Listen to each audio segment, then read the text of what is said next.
Hello everyone, welcome to my YouTube channel. आज हम देखेंगे the luncheon by William Somerset मॉघम। सबसे पहले हम इंट्रोडक्शन टू द ऑथर पढ़ेंगे। विलियम सोमरसेट मॉघम was born in 1874 and die in 1965। इनकी एजुकेशन कैटरबरी एंड हिडलबर्ग में हुई थी। ये मेडिकल प्रोफेसर के लिए क्वालिफाई हुए थे, बट इन्होंने डॉक्टर की पढ़ाई छोड़कर नोवेल लिखना स्टार्ट कर दिया।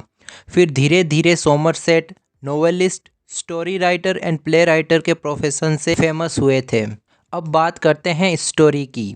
द लंचियन का मीन होता है दोपहर का भोजन। लंचियन एक फॉर्मल वर्ड है जो कि लंच के लिए यूज़ होता है। इस स्टोरी में एक 40 ईयर ओल्ड लेडी है जो राइटर से मिलती है और राइटर उसको शहर के सबसे महंगे रेस्टोरेंट में लंच के लिए इनवाइट करता है। दोस्तों, अब हम इस स्टोरी को डिटेल में एक्सप्लेन करेंगे। एक दिन राइटर एक प्ले देखने जाता है। वहाँ पर एक लेडी राइटर को इशारा करके अपने पास बुलाती है, तो इंटरवल में राइटर उसके पास जाकर बैठ जाता है। ये लेडी राइटर से कहती है कि क्या आपने मुझे पहचाना? आज से 20 साल पहले आपने मुझे लंचियन के लिए इनवाइट किया था। दोस्तों, अब मैं आपको 20 साल पहले का किस्सा सुनाता हूँ। 20 साल पहले राइटर पेरिस में रहा करता था और राइटर का रूम बहुत छोटा और कब्रिस्तान के पास में बना हुआ था। राइटर बहुत पुअर कंडीशन में लाइफ बिताता था। कहने का मतलब ये है कि राइटर के पास पैसे नहीं हुआ करते थे। राइटर की हॉबी थी बुक्स लिखना।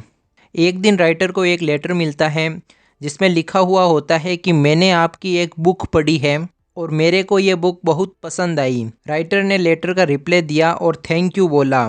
यहाँ पर मैं आपको बताना चाहूँगा कि ये लेटर और कोई नहीं, ये 40 साल की लेडी लिख रही है। ये लेडी एक और लेटर लिखती है और कहती है कि वे किसी काम से नेक्स्ट वेडनेसडे पेरिस आएगी and if you don't mind, क्या आप मुझे फोयोटस रेस्टोरेंट में लंच ऑफ़र कर सकते हैं? फोयोटस रेस्टोरेंट पेरिस का सबसे एक्सपेंसिव रेस्टोरेंट था। राइटर के पास इतने पैसे नहीं हैं कि वे किसी को फोयोटस रेस्टोरेंट में लंच करवा सके, बट राइटर ने लंच पर लेडी को इनवाइट कर दिया। राइटर ने सोचा कि उसके पास 80 गोल्डन फ्रैंक है। लंचियन में ज़्यादा से ज़्यादा 15 फ्रैंक खर्च होंगे। अगर राइटर 2 हफ्ते तक कॉफ़ी नहीं पिएगा तो इसको रिकवर कर लेगा। नेक्स्ट वेडनेसडे को 12:30 पर राइटर उस लेडी से मिलता है फोयोटस रेस्टोरेंट में। राइटर ने जो सोचा था वह लेडी दिखने में वैसी बिल्कुल नहीं थी। राइटर ने उसकी एज कम सोची थी, बट ये 40 प्लस एज की निकली और ऊपर से उसके नकली दांत जो ज़रूरत से ज़्यादा दिखा रही थी। मीन्स दिखने में वह लेडी इतनी अट्रैक्टिव नहीं थी। सी वॉज चैटरबॉक्स, वह बहुत बातूनी थी। बट राइटर को उसकी एक बात अच्छी लगी, जो थी वे राइटर की तारीफ़ कर रही थी। फिर जब मेन्यू आया तो राइटर प्राइस देखकर चौंक गया। सभी आइटम्स एक्सपेंसिव थे, बट राइटर को तब राहत आई जब लेडी ने कहा कि वह लंच में सिर्फ एक आइटम लेगी और वह है सैल्मन फ़िश। वेटर ने कहा, मैडम, जब तक सैल्मन फ़िश रेडी होती है आप और कुछ लेंगे? तो लेडी ने रिप्लाई दिया कि वैसे तो मैं लंच में सिर्फ एक चीज़ ही खाती हूँ, बट अगर आपके पास कैवियर है तो I would like to eat it. Writer घबरा गया। उसको लगा कि खाने का बिल बहुत ज़्यादा आएगा, इसलिए राइटर ने खुद के लिए मटन चॉप मंगाया क्योंकि ये चीप प्राइस पर अवेलेबल था। फिर लेडी एक के बाद एक ऑर्डर देती रही, जैसे वाइट वाइन, शतावरी।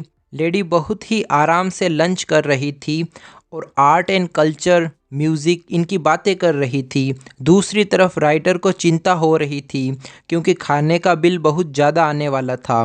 राइटर को एक आइडिया आया। उसने सोचा कि अगर बिल ज़्यादा आएगा तो वह अपनी जेब में हाथ डालेगा और ऐसे नाटक करेगा कि जैसे किसी ने उसके जेब से पैसे चुरा लिए। फिर बाकी बचे पैसे इस लेडी को भी देने पड़ेंगे और अगर इस लेडी के पास भी पैसे नहीं हुए तो मैं अपनी इस वॉच को यहाँ पर गिरवी रख दूँगा। खाना फिनिश होने के बाद लेडी ने आइसक्रीम ऑर्डर की। जब तक आइसक्रीम आ रही थी उसने पीच फ्रूट खाना स्टार्ट कर दिया। इस तरह से राइटर के सारे पैसे इस लंच के दौरान खर्च हो गए। राइटर के पास वेटर को टिप देने के लिए भी 3 फ्रैंक बचे। इस लेडी की नज़र उन 3 फ्रैंक पर भी थी। अब राइटर के जेब में एक भी पेनी नहीं थी और उसको पूरा मंथ गुजारना था। बट 20 साल बाद भगवान ने राइटर का बदला ले लिया।